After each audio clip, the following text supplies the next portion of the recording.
Hello, welcome back to another SwansCast podcast. Unfortunately, going to be a bit of a shorter one than normal today, but we'll try and squeeze in everything that we can. We've got a few things to discuss. Probably a big topic that would normally take a bit longer, so maybe we'll revisit it. I'm sure we will, because it's probably not the end of that story. That's of course the news that's broke in the last week or so of Russell Martin and the case that he has with Swansea have with him, I should say, in regards to the compensation and breaching his contract. But we're also going to obviously talk about the football. We'll start with that first. We've got two matches since the last podcast. The Stoke game, 2 wins actually. So yeah, Swansea against Stoke, which was the day after we recorded. So we put that podcast out, which wasn't necessarily fully negative. We were talking about a lot of issues, and then we kind of like saw a performance that it looked like maybe they'd corrected some of the stuff. But I guess it was back to exactly what we were talking about in the following game, which was a 1-0 win against Rotherham. So a result's a result at the end of the day. But I think a lot of the signs and traits that we kind of have been discussing, we're on display again in that one. So yeah, we'll get stuck into them. So Lee's back to join me this week. So welcome back, Lee. Hello, how are we doing? Yeah, good. It feels good to talk about 2 wins. Yeah. So do you want to just have any initial thoughts on them? Yeah, it's a weird one, isn't it? It's like probably the two, 6 points in a week you'd be buzzing, but it's kind of the lowest key 2 wins I've seen for ages. I think it's just because of the way the season's gone, and I think we kind of just wanted them wins out of the way just to kind of finish that season. I think the Rotherham game summed that up, because I think everybody just wanted that game done and get home and finish this season. It just had that feel about it. Yeah, I mean, look how different and nice the table looks now. All of a sudden, people. When I was talking to, I've recorded a preview match for the Huddersfield game. It's not out yet, but it probably will be out by the time this video goes out. And he was understandably quite worried about their situation. And when you put into context, speaking to someone who is in that boat, they got 3 games left. They got us at home, they got Birmingham at home, and they got Ipswich in the last game of the season. Right, that's a rough.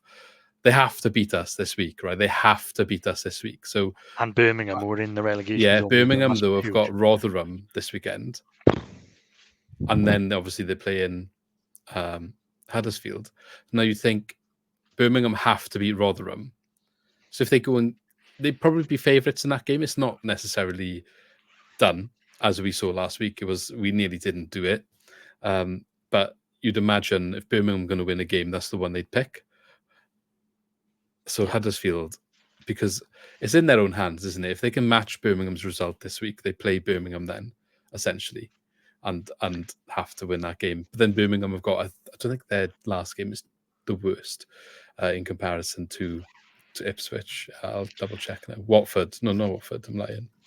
I am lying. Norwich, sorry. So not as difficult. It's Norwich at home.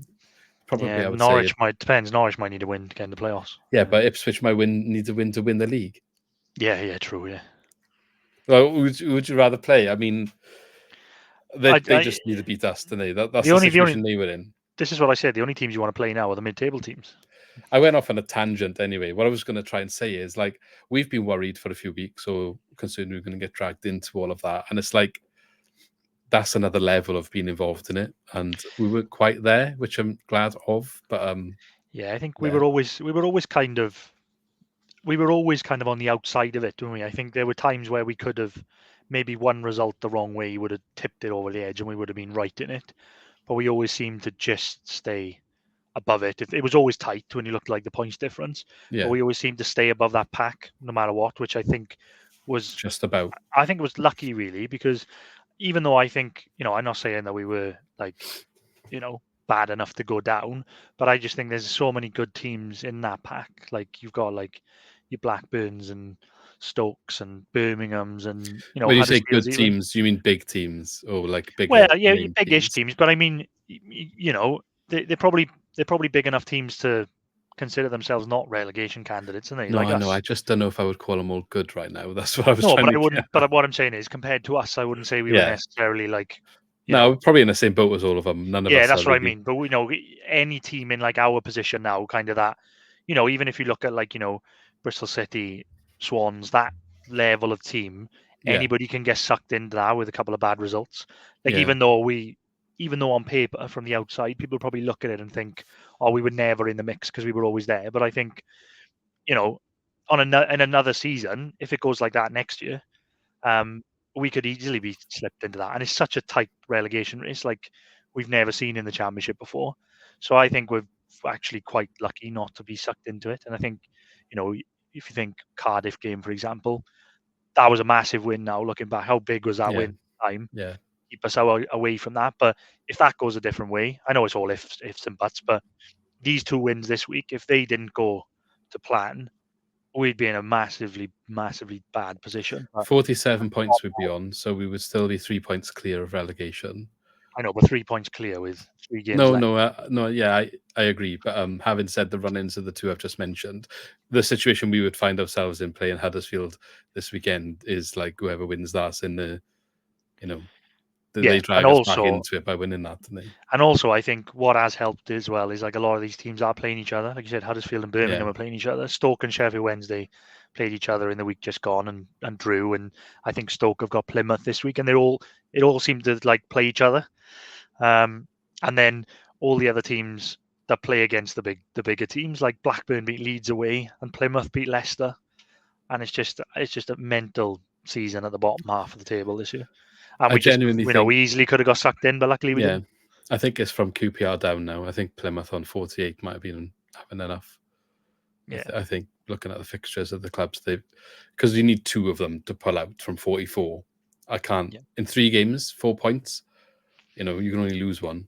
So we'll see. It's going to go right down to the wire. I think we could go down to the last game of the season where like 4 teams. The playoffs, the title, and the relegation battle still open on the last day. That's good. It'd be great league for the neutral. That's a good league. Oh, it's very competitive this year. It's ridiculous. And I'm so glad it has been. Yeah. Speaking of Cardiff, you mentioned as well, they got Southampton this weekend. So if we can get a win against Huddersfield, we'll only be 3 points behind them with 2 games left. It's perspective and anything like the beginning of the season, like when they beat us and it was like, oh, they're like playoff contenders and we're in the dirt. And yeah, I mean, it's feasible. We could, if we have a massive run in the end of the season now, which I wouldn't put money on it personally, but if we do, it's feasible. We could either match them or just sneak ahead. Imagine that would be carnage. Take that all day, but getting excited. Anyway, looking at the actual performances, went down to the Stoke game, obviously with yourself. We went down to that one, so it was a decent watch. I will admit I didn't manage to see Rotherham, but you saw the entire match. Unfortunately, my paternity has ended and I was back in work for this one. And I would say, fortunately, having missed I did. I was trying to look, and I was like, should I take my break? I looked at the stats, and I was like, I think you will. I'll catch up on this one. So I have had to look at it. I did have a look afterwards, but I just didn't watch it live. So I think last time we were just saying, and we were worried after the Stoke game that maybe what we said wouldn't have been like, it looks a bit silly, but I don't think it does, because I think as much as 3-0 against Stoke was a good performance, there was definitely some issues in our performance that I think we still already discussed. We, for me anyway, watching Stoke, it was evident they were happy for a point, at least for the first half of the game. Maybe going into the second half, they would have come out a bit more, but they were not interested necessarily in attacking. A point probably is valuable to them, and maybe they thought if the longer we can keep it at 0-0, we can try and attack at the end and sneak something at the end, smash and grab. That's what it seemed to me like they were trying to do, and we were well on top as a result of that, and we got a goal through Liam Cullen. He also should have scored immediately after, to be fair to him. Like, he had a good chance. But after that second chance that he had, the rest of the first half, we did absolutely nothing. And Stoke actually probably looked like the better team, I think, for the second half of that first half.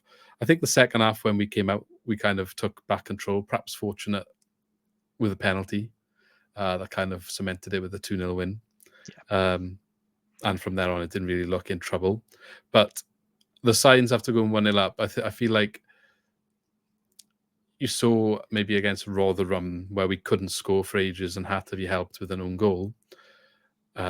Why teams looking to do that, they're trying to they only start playing after we score, or they'll try and if they can nick a goal, then they'll sit back even more. Like, well, we know that anyway. We've seen it loads of times in the past. But the fact we went 1-0 up against Stoke, and then when they did try and play against us, they were quite successfully making chances. And they could have scored. They did look like they could have scored. Yeah. Yeah, they did. I mean, but it's just that's been a problem for years, isn't it? When teams come down here and they sit in, and we need to like an early goal to bring them out. But I think you're right. I think you saw that, and the Stoke game was a perfect example. But obviously, we haven't got the same level now at the moment, like we've discussed it, and we the massive gaps that we have in the squad and stuff at the moment. We haven't kind of got that quality to break it down. So I think, like you said, having that helping hand, the early goal against Stoke from the set piece, that was massive, and then the penalty. I think that was just massive. We needed that. But like you said, when we scored that first goal, Stoke came flying out then, didn't they? And I think we kind of well, you could see we it kind in the of took a bit of a possession. backward step, didn't we? We kind of not that we dropped off. I think they just massively upped their game, and we didn't know how to kind of. Well, we were speaking of the momentum possession for the sake of possession in a way last time and 3-0 win against Stoke, we had 51% possession. Kind of backs up what we're saying about Stoke coming at us a bit after we scored. Against Rotherham, where you only won 1-0 and had to wait till a quite late own goal, 71% possession, and we're less successful when it comes to getting chances and all the rest of it. I think we did end up having more shots against Rotherham, but it didn't feel necessarily like we were going to score an abundance of goals. Whereas against Stoke, the three, I know one was a pen, but like I said, Cullen probably should have done better as well with another chance.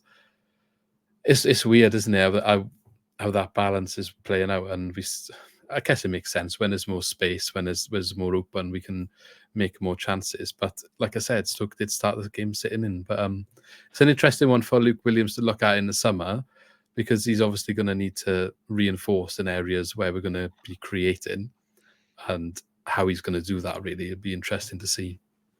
Yeah, I think it's hard to judge at this time of the season as well. I think, like I said, I think the Rotherham game was probably one of the worst games I've ever seen. It was just like two awful sides on the day. But I think it's probably just sums up where we are in the season. It was just really stale. Whereas, in all fairness, I think in the Stoke game, even though we did have a bit of luck with decisions, penalty, and the Rushworth thing and all that, fair enough. But I think we were more than deserving of winning that game. I think, especially in the first 20 minutes, we played really well. We were hungry for it. There was a bit more intensity, but I think in the Rotherham game, I think it just showed how stale the season has gone now. I think we were probably safe after the Stoke win, and then you're playing against Rotherham, who were a relegated team, and they kind of dragged us down to their level. We got caught up in the Klukas thing, with all that going on, and I think, it was just a poor game. But I think it just shows how stale the season has gone for us, and I think we're all just waiting for next year now. Yeah. So you said maybe a bit of luck with some of the decisions. What do you think of the penalty? Stoke against Stoke, this is now. Well, yeah, he's outside the box, isn't he? Cooper, when he gets tackled, he's clearly outside the box. I think probably if they had VAR in the Championship, that would have been overturned, but we'll take it. Again, it always comes around, doesn't it? Yeah, we've had some bad so I've got some clarification on this, because I think there's been a lot of people debating it. So I actually went out and researched, because I was of the same opinion of you, where a foul that starts outside the box is a foul outside the box. But it's actually in the rules that whatever, if the foul continues into the box, then it's a penalty, basically. So it's where the foul But that would ends. I have to try and think what happened. I'm trying to think back to what happened with the Cooper one. But if you think of the Ronald one against Cardiff, that rule Same makes sense thing. then. That makes sense, because he's tussling with him, and then I think the initial contact's outside the box, but then it carries on in the box, so that would make sense. But then the Cooper one, I'm pretty sure he just wipes him out, and the contact is outside the box. He falls in the box. It's just not like the foul continues in the box. He just falls into the box.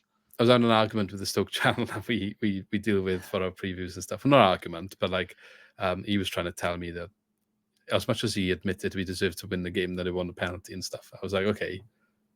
But then I told him this, and he sent me a video, and you can see on the video that he sent me, actually. So there is an initial contact on his shin or something outside the box, but there's another contact on his foot inside the box, and that's then when he goes down. Now, whether you deem that as big enough for a foul or whatever, the point is he did foul him outside, and then there's another contact inside. So he was still on his feet at that point. So it's tight So, then. It's debatable. so maybe the question is if you think it's a foul or not. But it was a foul. I personally think it Why was a is it foul. so? Oh, it is a foul. Yeah, God. Yeah, He just but wipes that's what I him mean. out, Like Cooper could have stayed on his feet originally. There is a second contact in the box. As it's hard to tell the force in it when you're doing a slow motion it's replay hard and with stuff. these. But It's hard with these rules as well. Like, why are they yeah, so complicated? Like, I just, like you said, with that rule now, I didn't know that rule, but now that you said it, you could debate it either way all day, couldn't you? it's also the same as why when Cardiff had a penalty against us in the home match, Pedersen brings him down originally outside the box and Yeah. it goes in. Yeah. And we were arguing that actually at the time, saying it shouldn't have been a penalty, but stand corrected based on the rule. It is. And the quote I think that is written in the rule is something to do with like the example that they use is something like if a player starts pulling a shirt outside the box and he's still pulling it into the box, then it counts as a penalty. So then the same narrative is applied when it comes to any foul that starts outside and goes in. Even if it goes onto the line, it should be given as a penalty. And I think there's a lot of misconception around that because I don't believe I think a lot of people are of the opinion that it's wherever it's initiated. So yeah, I mean, we'll see if people We'll take it. see if other opinions in the comments. But from what I've seen, and I did some research and there's several articles backing it up and examples of like kind of what I just said with media outlets saying this is a controversial decision from this weekend's football match, not our one, but past examples, Champions League and stuff. And then they've cited exactly what I've just said as the reasoning behind it. So I'm quite confident that that is actually the case. So hopefully we all learned something new there, but I learned something. I was arguing with it before I learned it, but that's not the point. But yeah. You argue with your rose-tinted glasses, and then all of a sudden your rose-tinted glasses are actually correct. So I was like, oh, okay, that's actually a bonus. Or the more you argue it, they just become correct. Yeah, so having said that, I will say in the Stoke game specifically, the referee I did think was rather poor. Yeah. We one didn't of those actually talk few about the occasions incident, where did we? The other incident. Yeah, it was one of those few occasions where I think like Swans fans were singing the ref was awful, and then the Stoke fans joined in. Yeah, so there's another big decision which we missed out in the first half. When we said Stoke could have scored, well, they kind of did, and it got disallowed. And again, I sent a voice clip to the Stoke podcast for both of these two things. They asked for my opinions, and I defended the referee on both of them, which I don't think it went down well. But again, I did look into it and did research on this one beforehand, before I'm going to say my opinion. So don't slate me in the comments, right? What I will say as a disclaimer is I don't agree with the way that it's refereed, right? But by the letter of the law and what's written down and the way the rules are currently out there, it was the correct decision. I think that's wrong, but the referee got it right by the rules, okay? And that essentially is so Rushworth goes to throw it and the ball, he goes for, so he gets the ball in the goal. I'll have to explain because I know it's a week or so ago and some people might not have seen. But basically, he does a throw from the goal after Stoke have a chance. There's a guy on the floor, basically. He's getting up as Rushworth's running out to throw the ball. And as he gets up, Rushworth's throw action is kind of like hits the guy's head. Is that what you would describe it as? As he throws the ball, the guy stands up and his head hits the ball out of Rushworth's arms mid-throw, essentially. Yeah. So the facts are the keeper's deemed to be in control, possession-wise, handling the ball at this point. So you cannot challenge the goalkeeper to take the ball out of his possession until he's released it. That's the fact of what is going on here in terms of how FIFA and the laws see it. Now, the question is him standing up and hitting the ball with his head a challenge? Now, it might not be a challenge with intent, but it is still a challenge. His head is a ball playing part of the body. That's what makes contact with the ball, and that's what knocks it out of his arms. Very lucky that that's what's happened here for Rushworth. Absolutely lucky, because if he throws it and it hits the back of his head, definitely not going to be given as a foul. But by the letter of the law, that was correct. And the example I would give for a reference, I think I said this to you, and you kind of were like, okay, fair enough. Do you remember Jay Felton's red card in the playoff final against Brentford? Yeah. Now, he went in for a challenge, but he slipped before he actually made the challenge. As a result of his slip, he two-footed the guy essentially, and he got sent off. Now there's no intent there because he slipped, but ultimately he still went through the guy 2 feet, so he got sent off for it. Now, as much as he didn't mean to make the challenge in that way, there was no intent. He still made a challenge, even if it was accidental, and that's kind of like the best case example that I can use to kind of explain what I'm trying to say. But I will say a repeat again for anyone that is thinking that's a load of rubbish. I also agree the rules should change, and that should have been a goal for Stoke. Unfortunately, that's just not how it's written down. And in terms of the refereeing of it, was correct based on the rules as they are currently. Okay, that's that closed. Maybe you will disagree, but that's what it says on the paper. So, you are right. I think just like if you were on the receiving end of that, you'd be absolutely. Oh yeah, devastated. Absolutely. You'd be arguing for it till the cows come home, saying that, where's the common sense in this and all that? But yeah, I think what's happened there is that particular incident has like exploited a massive like flaw in the rule. Because I think when we were downstairs, it flagged the rule up on Sky, didn't it? Because the game was on Sky, and it flagged the rule up, and it's that there's no mention of like intent in the rules, is it? It just says if the player challenges the goalkeeper, and I think what was key as well, he actually still had two hands on the ball. Now the Stoke player, I can't remember who it was, but they knew nothing about it. He's literally getting up from the floor. He's not even looking at Rushworth. He's getting up. He knows nothing about it. But I think it was Niall Ennis, I think. Yeah, but then I think that the rule says if he challenges the keeper with the ball, while he's in control of the ball, then he can't do it. A challenge is a challenge, isn't it? Ultimately, yeah. Whether he means to do it or not, there's no mention of intent in the rules. Now, whether that, I think it needs to be changed because that was a goal, wasn't it? Like, I mean, if you're watching, like when you watch it, you think that's got to be a goal. You absolutely got away with it. There's no question of that. Like Rushworth. So I think the rule is wrong. Yeah, I think that was one of Rushworth's poorest games I've actually seen in a Swans shirt, and he got a clean sheet. His distribution was very off. He just didn't have a good game. He should have conceded that, and it's fine because he got a clean sheet, so it doesn't matter, right? Okay, and it's fine. You can have an off day, whatever. He's been outstanding all season. And while we're on his name, we thought maybe he'd be staying next season, but apparently maybe not. Now Luke Williams is staying. I think because of, you said there's rumours as well of him being potentially looking at an England call-up, and I think maybe Premier League beckons if it's a loan or a Brighton, I'm not sure. But Luke Williams stated in his press conference it's going to be difficult for him to make a return.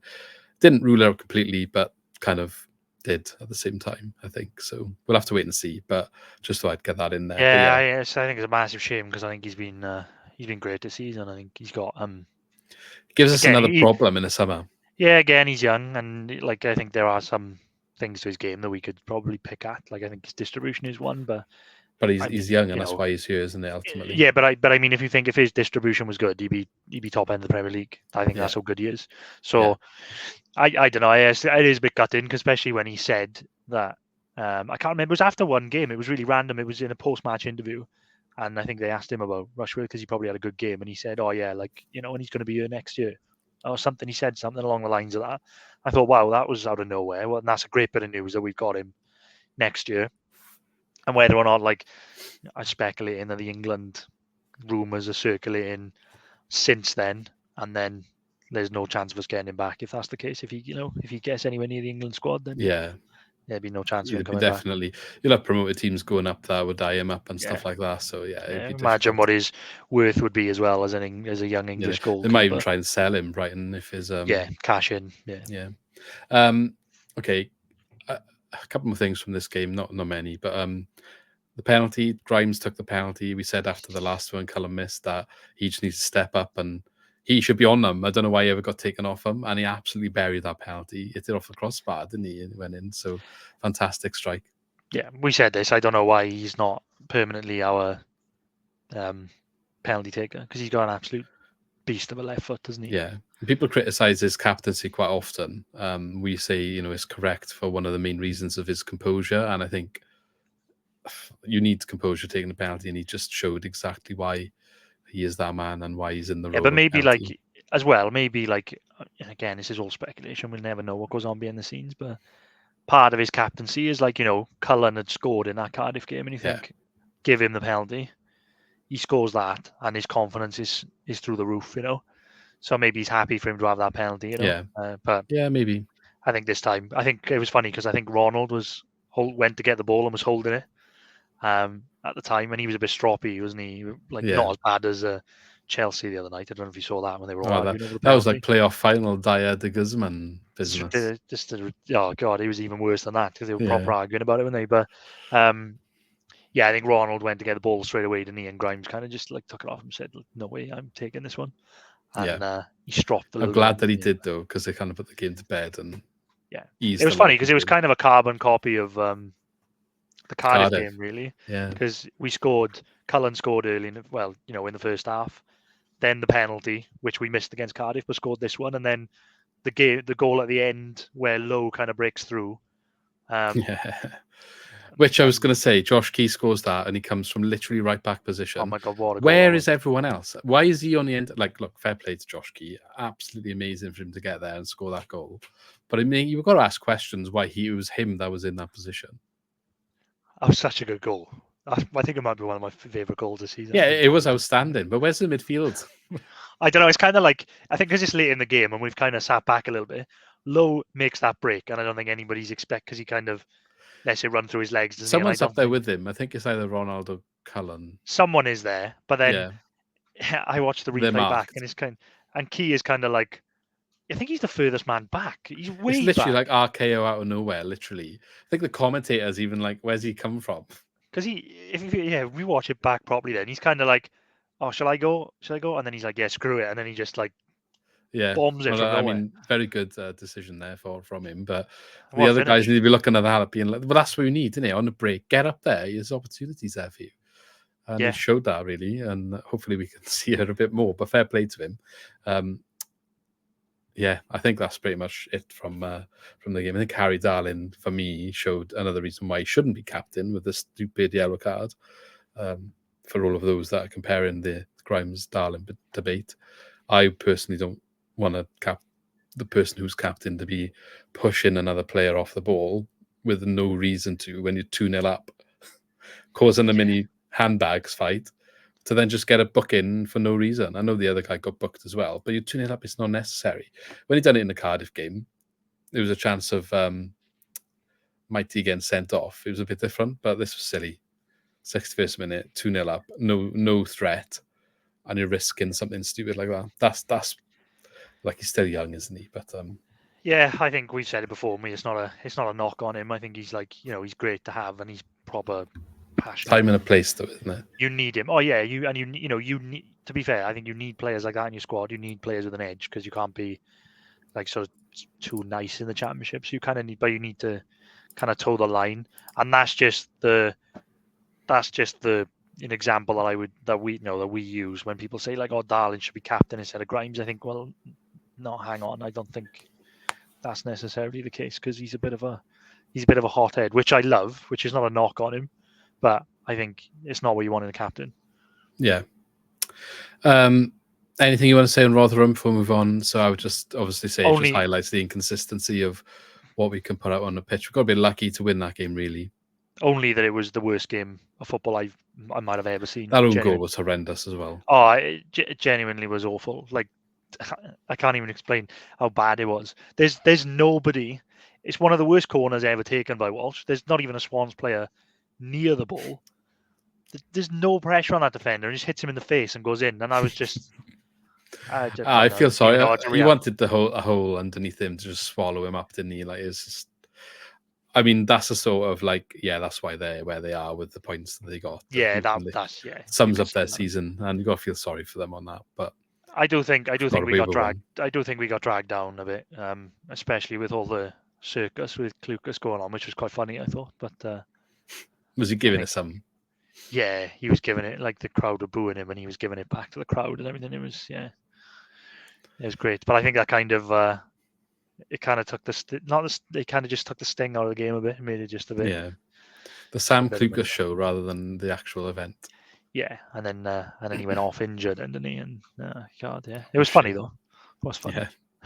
Okay, let's move on to the other topics. That's Swansea City is suing former boss Russell Martin for breach of contract following his move to Southampton in June 2023. Now, a lot of mixed opinions in this, it seems, on social media. So it'd be interesting to hear anyone that's listening to this currently, what their thoughts are, because I think for me, am quite one way at the moment. And what I will say before I discuss my opinion is my opinion can change depending on what information gets released on this.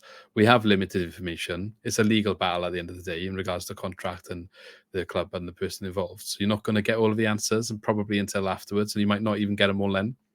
So no one knows all the details, basically. All you can do is kind of look at what you have and make an assumption or make a decision and opinion based on that. And for me, you've got to be running the club with a mentality of no one is bigger than the club. And I think this situation here and a lot of the fan reaction to it as well falls into the category of where you've gone the other way around. Because it seems to me the way that Russell Martin is getting defended by some quarters of the fan base over this, that he is bigger than Swansea City. That's what it comes across to me. That he can do no wrong. And why is our club going after him for this? Like it's a bit of a joke and we shouldn't be doing it. And I really, really do not understand that. Like why would you not want your club to get the correct compensation for a manager that's moved on to bigger and better things, regardless of whether it's Southampton's fault or Russell Martin's fault? The fact of the matter is, Russell Martin was the one that was in contract with Swansea, not Southampton. So I'm sure when it first broke last summer about the compensation, obviously Swansea were disagreeing with Southampton. It was a delay in Russell Martin being signed. So I'm sure there was discussions and legal advice and all the rest of it done then. And clearly, the best course of action has been deemed that they sue Russell Martin for whatever reason. Now, we don't know the exact ins and outs of it, why it looks like the better way for it to be done is through him and not Southampton. Like, maybe Southampton really didn't do anything wrong. We don't know. All that may come up, maybe it won't. I was going to listen. We got tipped off that Simon Jordan did a bit of a talk on it. That's actually quite good. So I'm going to listen to that after this. So that hasn't influenced any of my opinion. But maybe anyone else interested in this matter can go and check that out too. But the way that I see it ultimately is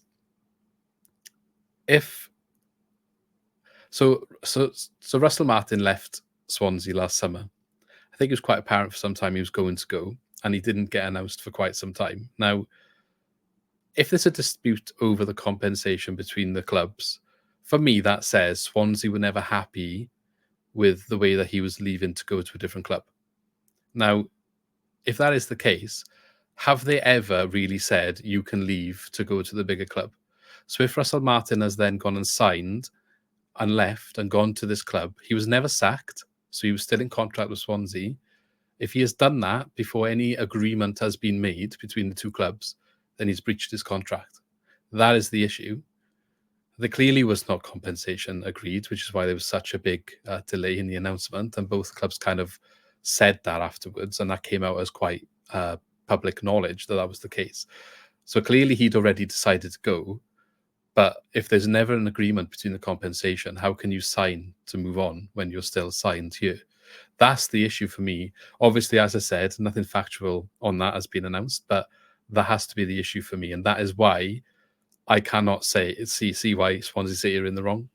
And the way I see this as well, if they come through and win this case against Russell Martin, this could potentially be a good thing for smaller clubs in football when it comes to losing their managers to bigger clubs who've just got money and they can just buy them out and throw money at them and just poach them. Or I'm a bigger club, so they're just going to come to me. It could be a good thing. If this is an example case that they win, that could be a good thing that comes of it. Now, I've spoke a lot there, Lee, so I don't know what your opinions on it are, but maybe you can chip in with some stuff. I probably have more to say, but yeah, no, I'm a bit of a half rant. So no, I agree with you. To be fair, I got to be honest. I'm not. It's weird because I'm not massively passionate about it until, like you said, until you get the full details. Like, just I don't know. I'll caveat it by saying we don't know what the hell is going on, and we won't because it's a legal case. But yeah, I agree with you. When I saw the news break that we were suing Russell Martin, I thought, oh my God, here we go. Because I still don't understand, even now, right? I've never known it as long as I've watched the Swans, why one manager has caused such a divide both ways in the fan base. And I don't know why. Whether it's because of the double thing, I don't know. But I've never seen it where a manager after leaving has got so much more. Like, we just cannot seem to move on It's got so much from sway Russell among the fan Martin. I base. I just don't cannot. understand it. I don't get it. And that's why I said, when I saw, like, oh, we were suing him, I thought, oh, here we go again. We're never, ever going to get away from, like, the Russell Martin shadow that's, like, kind of over us all the time. And it's doing my head in. And the quicker this gets resolved and done, out of the way, and as much as I would like to see Southampton not go up, if they could just go up out of the way, that might do us a Well, favour. he's been linked to Brighton as well, so he might be gone regardless. Yeah, well, that might do us a favour as well, because it's just doing my head in. It's just I don't understand the real passionate, like, obsession. Yeah. I don't understand it, and it's doing my, because there's got to be something wrong. There's got to be something wrong for the club to take that action.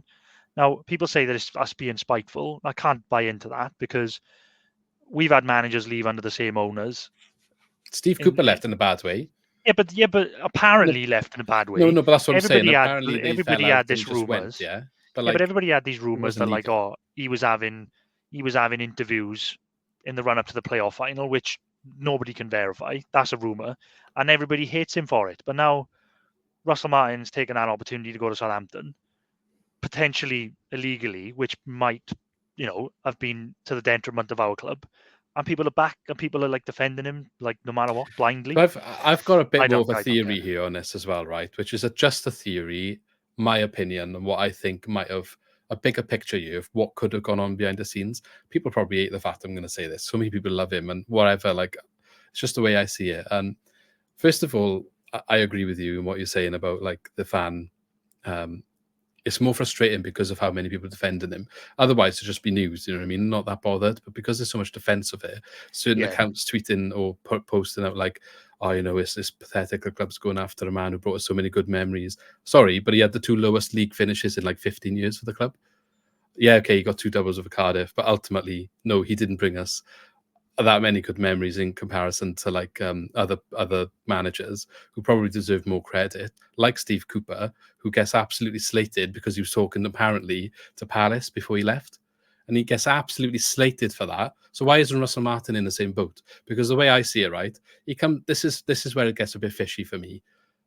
We said this at the time. Why do you announce a player like Manning is not going to re-sign so early into the season? I think it was like February or March or something. They announced it. He's not going to sign. He's going, right? Okay, whatever. Then we had a really bad run of form, or we were in the middle of a really bad run of form because he threw his toys out of the pram in January for not getting the backing that he wanted.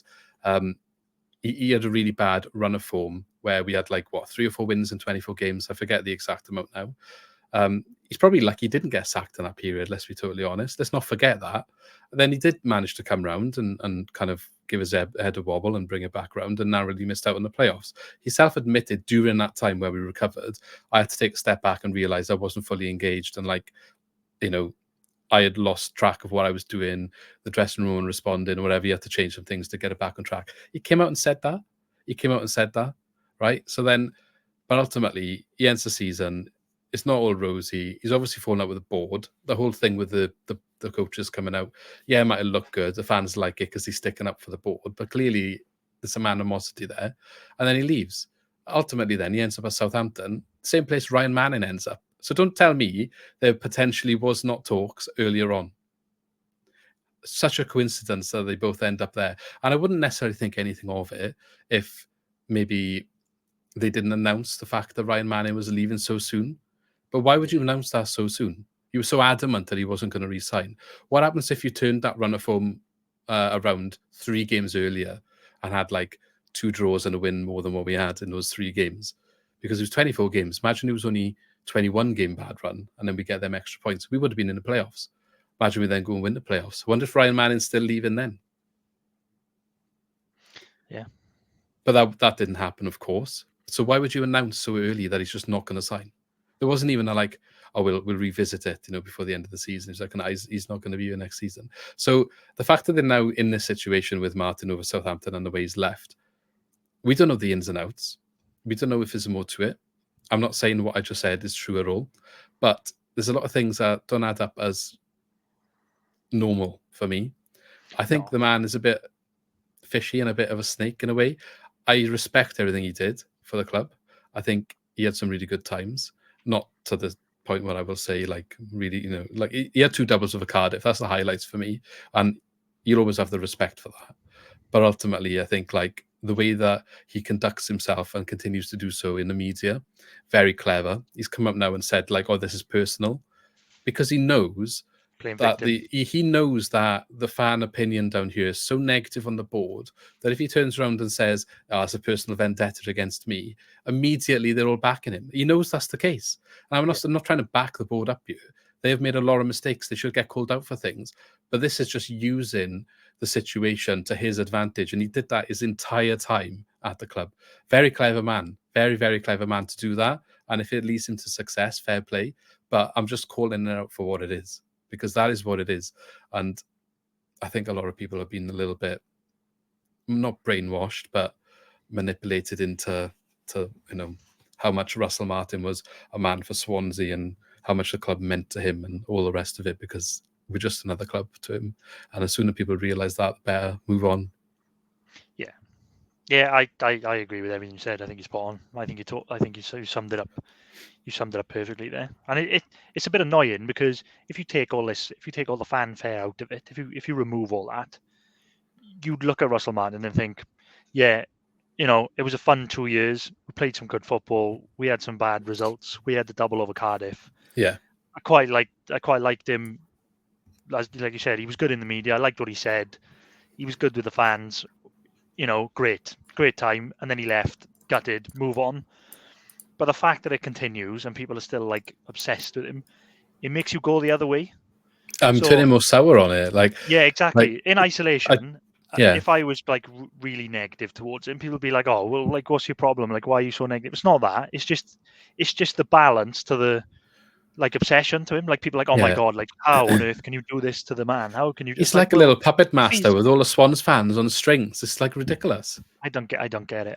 But this is why, like, I want him moved on. I'm fed up talking about him now, and it's a shame because at the time I did like him, like we said, and it's a real shame that it's gone so sour. But that's just the way it's gone. And like, if he's done wrong by the club, why would we not want the club to? It could get like $1 million. I don't know what they would get from it. Like, I'm just chucking. If it's even $1 million, like that's a massive amount for us. Like that's helpful. We could use that right now. So I don't really understand why. If there's a case there to be won where we benefit as a result of it, people just don't want it to happen because I shouldn't let him go in the first place. You could have avoided this if you just give him a new contract. If you didn't cancel his plane to America. No one knows what happened. Stop thinking. I know, I love that. Like people know, nobody knows. Nobody knows what goes on behind the scenes clearly because everything that was like kind of circulated in the rumors was that we absolutely done over Russell Martin, and then lo and behold, this legal case only coming out now. Russell Martin said in his interview it's been going on all season, so who knows what happened like back in the summer? It's only coming out now. He says it's been going on all season. It's been going on for ages. So the club clearly have been done over somewhere, or they feel like they've been done over somewhere. They wouldn't be getting to this stage, right? If, as everyone says, it's our fault and he was forced out of the club. There wouldn't be a legal case. Let's be totally honest. There wouldn't be one.